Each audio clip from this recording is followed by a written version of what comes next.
Hello. In this video lesson, then we will discuss non-tariff barriers of trade. So previously we have talked about the tariffs and also the welfare impacts of tariffs. But besides tariffs, there are of course also other types of barriers of trade. One example is quota, which can be seen as a government-mandated limitation of either the quantity of trade or the value of trade of a product. Then another type of uh, policy instrument related to non-tariff barriers is export subsidies, which is the payment to a subsidy to a firm that ships a good abroad. So we will discuss the welfare impacts of quotas and export subsidies shortly. But then there exist also all sorts of other types of barriers. One example is a local content requirement that some specific fraction of the final good needs to be produced domestically. Then there is so-called red tape barriers, so which refers to sort of informal ways that governments can influence, for example, health and safety regulations or customs procedures, make the customs procedures so difficult that it will make a very major obstacle for trade. So these type of red tape barriers, they would not involve any type of payment necessarily, but just make this importing in practice so difficult that it can become a obstacle or barrier of trade. But let's look at then quota and export subsidies in a little bit more detail. So we will utilize this consumer surplus and producer surplus in a similar way as we did in the case of a tariff. So this example from a Krugman et al. Textbook refers to the American sugar quota.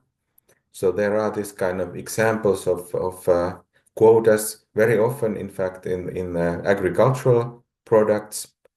So quota limits the imports. So for example, the government could decide that, for example, certain amount of sugar can be only imported. So that effectively then leads that when there's this if this quota is binding in the sense that without quota there would be more imports, then of course the quota decreases the imports. So then if this kind of quota is imposed, then that effectively increases the domestic price in the similar way as a tariff would. So the same kind of price increase and decrease in the imports could be, of course, achieved also with a tariff. But how do the welfare effects then differ if the government uses quota as an instrument instead of a tariff?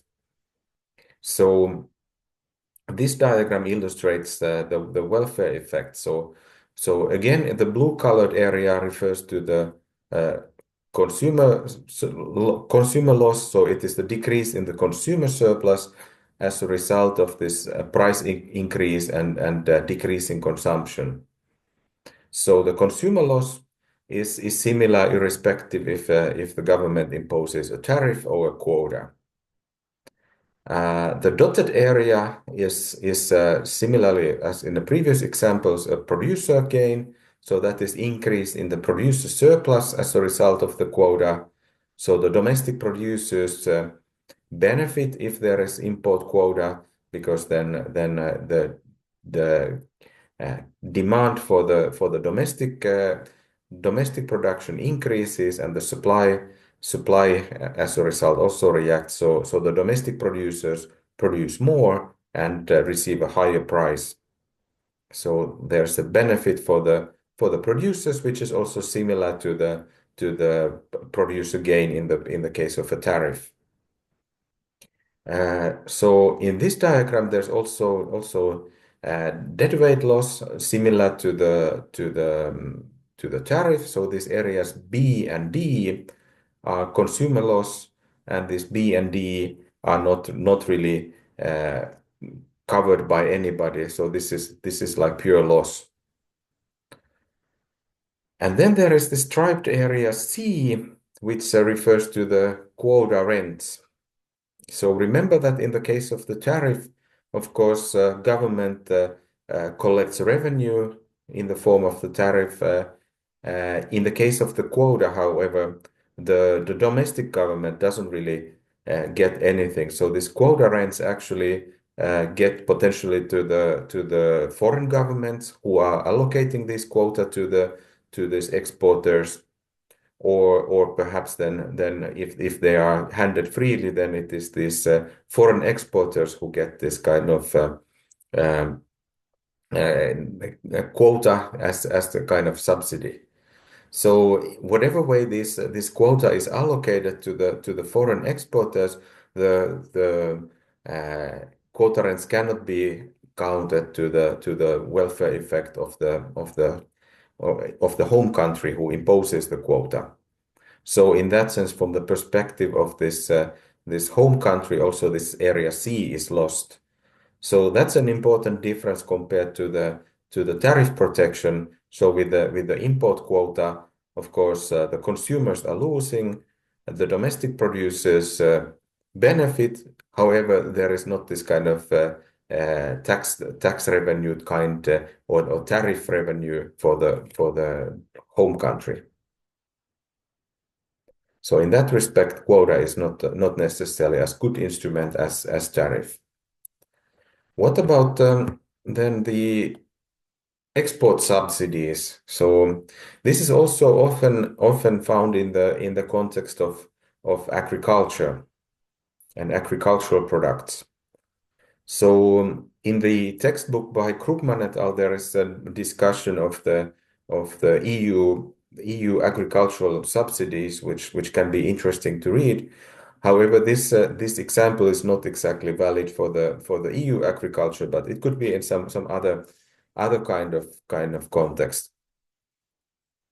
So suppose that initially this is we think about an exporting country. So in the initial situation, market is we have the world market price PW, and at this price the supply is greater than demand. So this country is exporting this good. So the red color line is S is the supply curve, and downward sloping blue line is the demand curve.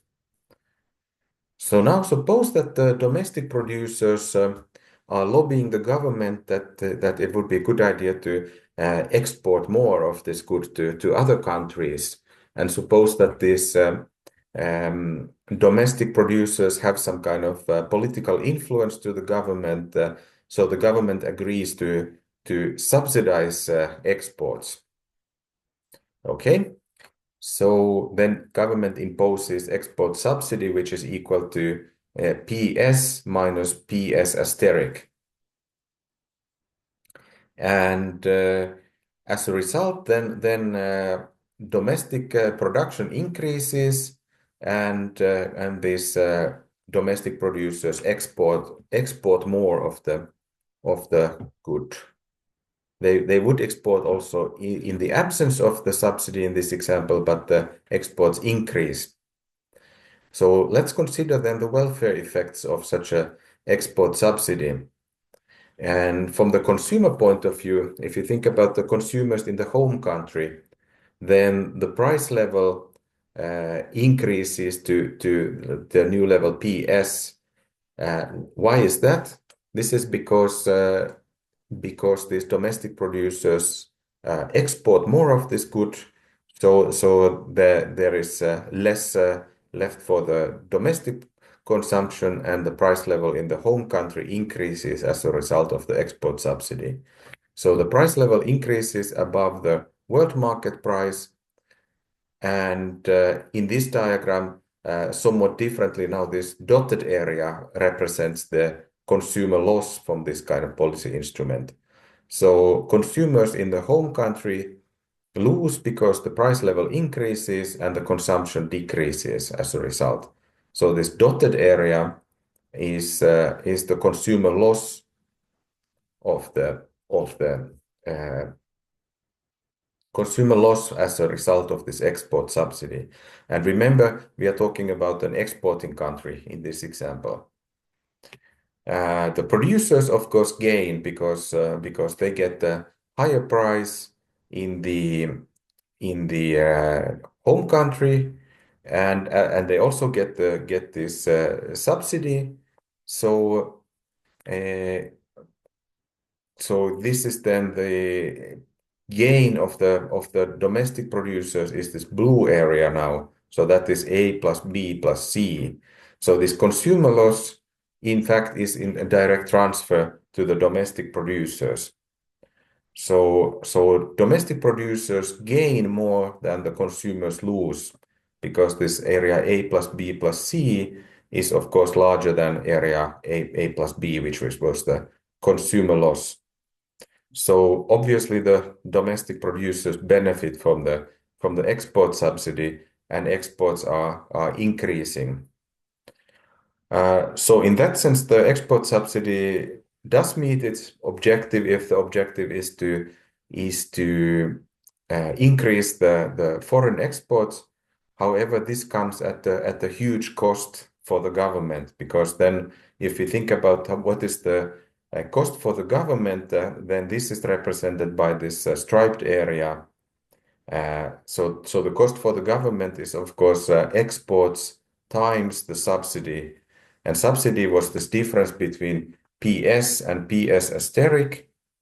So this distance, and total exports are then the difference between the domestic demand and domestic supply. So that goes to exports. So the striped area, which is equal to B plus C plus D plus E plus F plus G, this is the cost for the government from this subsidy. And it's quite easy to see in this example that this kind of export subsidy, first of all, it's a direct transfer from the government to the domestic producers.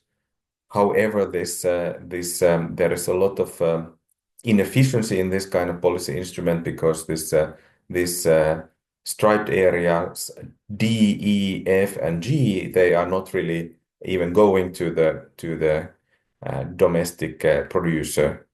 So in that sense, the main benefit from the export subsidies actually goes to the foreign consumers who get this goods at the lower price. So this is, of course, we don't have here the foreign country and the foreign consumers, but it's clear that, of course, this prices in the foreign country then must be decreasing, and they must be below this world market price in order for them to consume more to buy these exports. So in that sense, export subsidy is very costly policy instrument to support the domestic producers. But sometimes the domestic producers are powerful enough to lobby that the governments take this kind of instruments in use. So we can then summarize briefly what kind of welfare effects alternative trade policy instruments have. So in this table, taken from the Krugman et al. Textbook, then indicates so there's tariffs that we have considered in the previous lessons, export subsidies and import quotas that we considered before here. And then here's also voluntary export restraint that I haven't covered. So we see that there is impact for the producer surplus, whether we talk about tariffs, export subsidy, or import quota, producer surplus increases. So it is typically the domestic producers that lobby the government to adopt this kind of instruments. However, if we think about the domestic consumers, we see that consumer surplus always falls in these types of policy measures. So these are then always benefiting the domestic producers but hurting the domestic consumers. Then the government revenue depends on what kind of policy instrument is considered. If we talk about tariffs, then at least there is a benefit that the government can actually collect additional revenue, and therefore this overall net effect to the national welfare is somewhat ambiguous.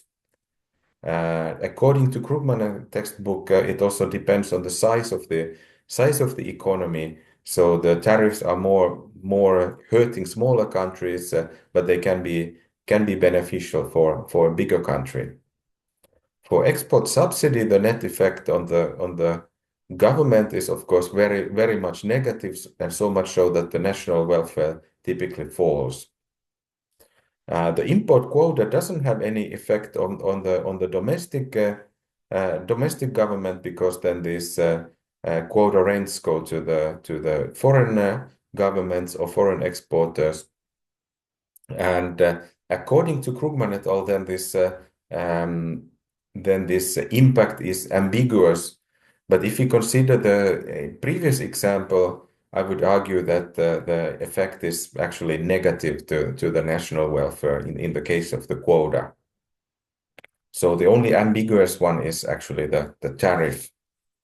And of course, too highly set, if tariffs get too high, then it also has a negative effect. But some small tariff can be optimal for the welfare point of view. So in the next video lesson, then we will talk a little bit about the so-called export credit agencies, which is often included as this kind of other types of trade barriers, but in the recent literature, they also are seen in a little bit more positive light. So see you then.